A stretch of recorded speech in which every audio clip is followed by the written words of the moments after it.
everybody. Welcome to today's episode of Oncology Data Advisor. Today we have our episode planned for Carcinoid Cancer Awareness Month this November. And here today to discuss this topic are four of our editorial board and fellows forum members who have a great discussion planned for you today, covering the range of carcinoid cancers from diagnosis to management and patient-centered care. So with that, I will turn it over to Dr. Waqas Haque, who will start off the conversation.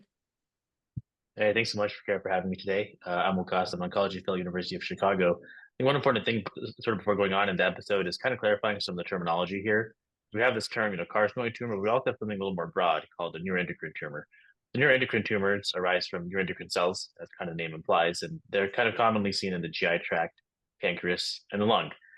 The incidence of neuroendocrine tumors is about 6 to 7 per 100,000, but really kind of going up in recent years just with kind of advanced imaging and more awareness, and maybe due to lifestyle factors as well, although that's kind of debatable.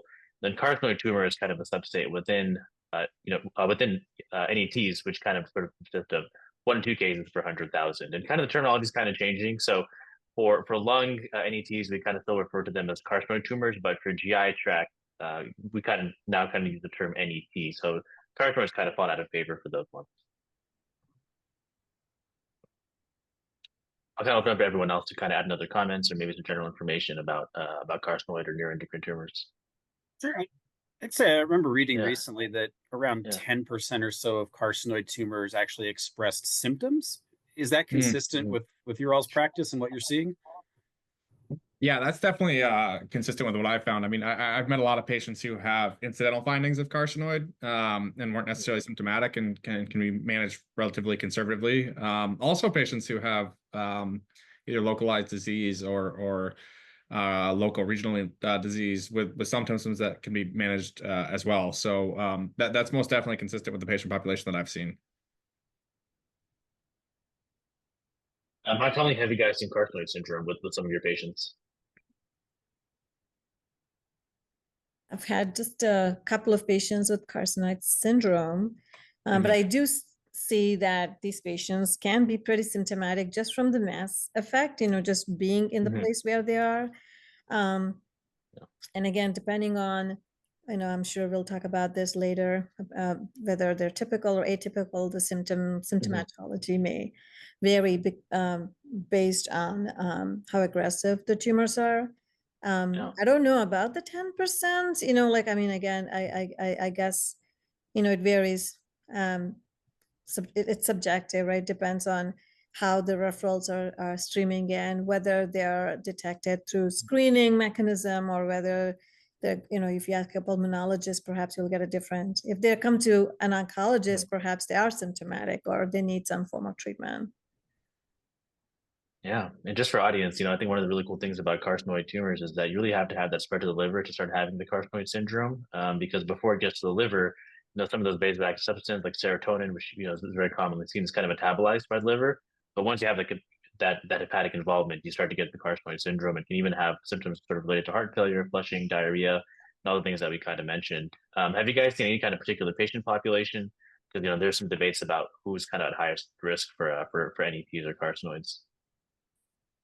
Yeah, I mean, on a whole, I've only seen, a few of these patients, so I'm not sure I could comment on like specific demographics of patients. It's kind of varied.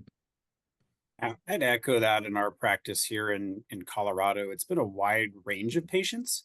And granted, we're not seeing a ton, so it's hard to make any conclusions in terms of consistencies from patient population to population.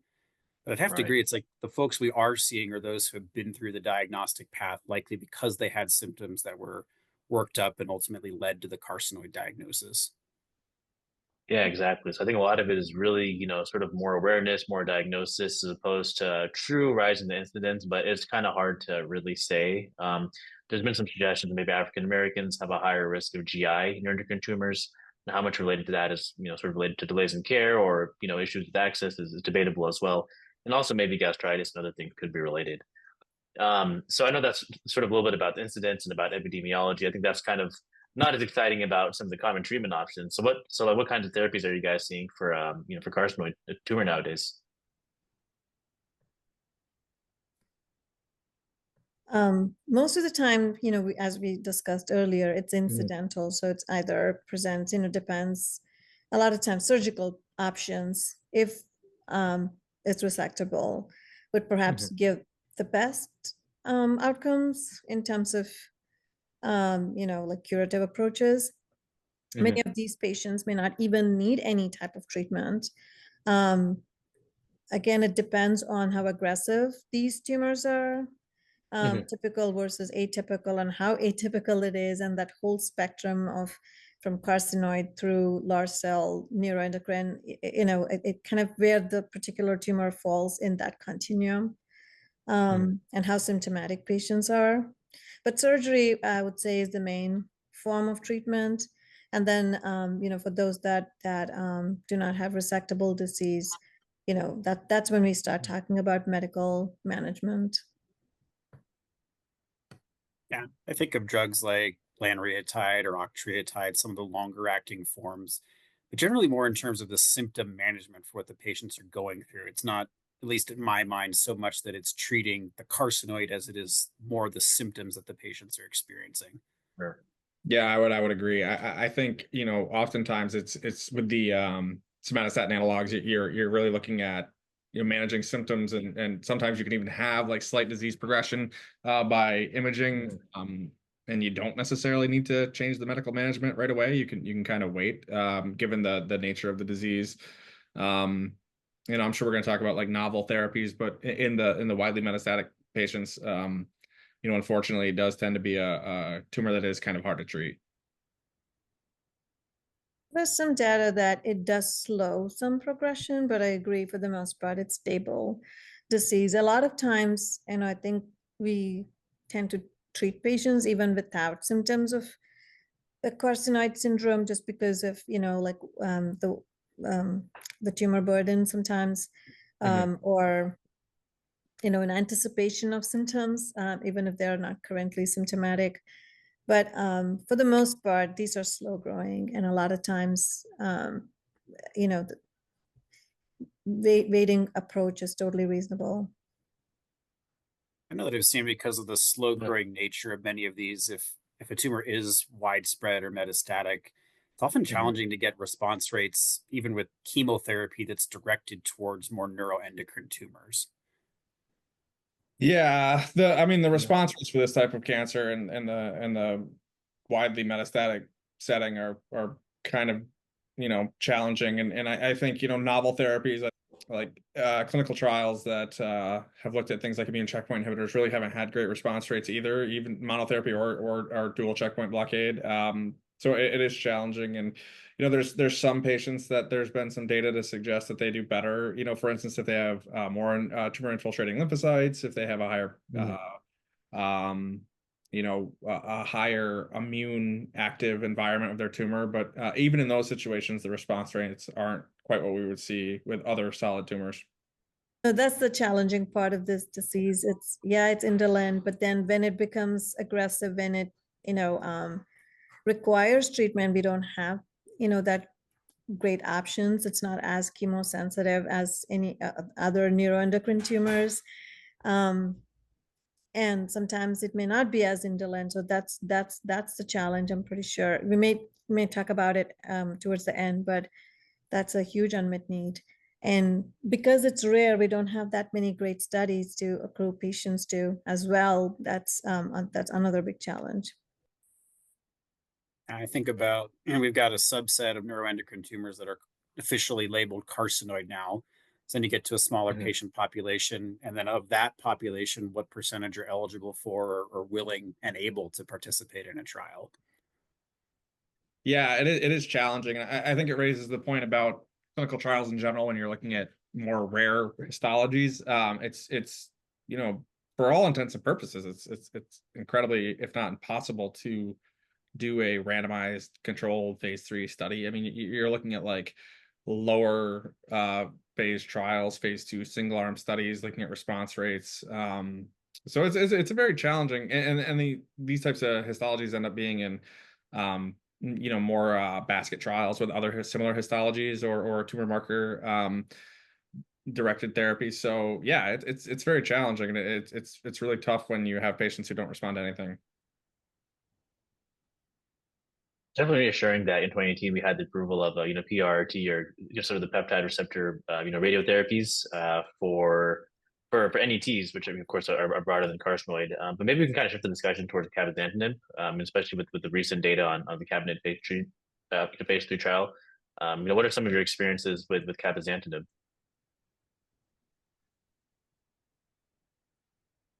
I personally have, cabozantinib.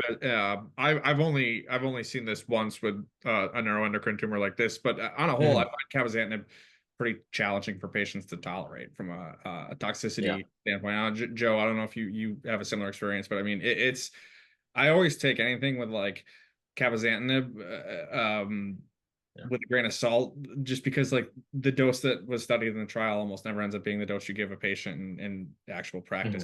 And then it does question how efficacious it's going to be. That's been the bulk of my experience as well, Matt. I mean, most of the experience I've got with cabozantinib has been in renal cell carcinoma, not so much carcinoid or neuroendocrine tumors. But I'd say in almost every patient we're starting on cabozantinib, we're looking at a reduced dose because of that symptom and side effect burden compared to what the studied dose was in trials.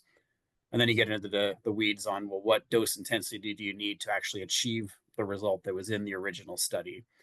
I think it begs the question sometimes too with clinical trials of like minimum effective dose versus maximum tolerated dose, and how those don't always quite match up. That's a great point too. I mean, it's a little bit off the topic of our discussion today, but there is Project Optimus now with the FDA looking at, and this really one of the precipices for this initiative was the KRAS G12C story. So in the code break studies, we essentially, the trials identified the wrong dose. So like when you get into targeted therapies, it may be that the maximum tolerated dose paradigm that we've all followed with phase 1, phase 2 trials in the the last several decades doesn't really hold true anymore. Like maybe you can get an efficacious dose at a lower dose given the activity of the drug. So it's a great point, and it's something that we're trying to figure out, I think, as we go.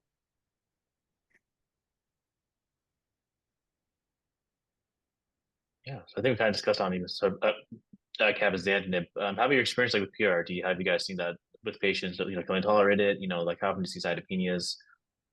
How's that been for your population? I think it's a nice option for patients because they can ultimately get off of all treatments potentially, and this is for refractory disease.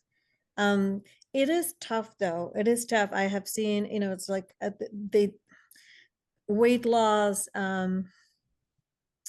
fatigue, anorexia. These are all, pretty patients do get very sick from these treatments, but then at the end it resolves. So that's what I and they of course require multiple treatments, but if you can get them through all of that with the supportive care, sometimes they may need to come in from IV hydration or just some hand holding, but if they get through it, the outcomes from efficacy standpoint, I've seen it really very good. Yeah, definitely. I mean, in some of the trials, it was shown to reduce the rate of progression by 80%. And, you kind of do it every 2 months before treatments. And, I agree in terms of the symptoms that you see. And also to be careful about, cytopenias as well, because, the receptors they're targeting can also hit the bone or bone marrow. So that's kind of the thing to kind of watch out for. And kind of maybe switching topics to the last thing, what are your thoughts on kind of patient-centered care and kind of enforcing sort of holistic and multidisciplinary care for these patients?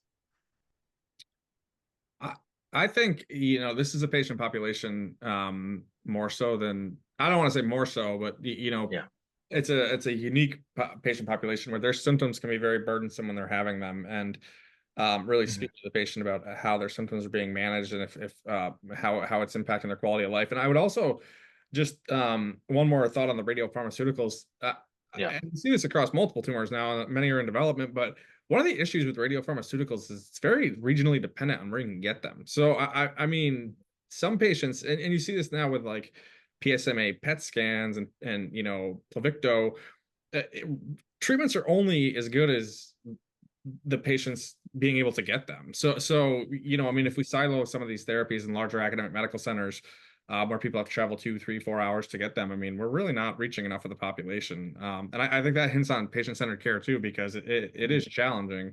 So I do think there's some barriers in some of these therapies rolling out, but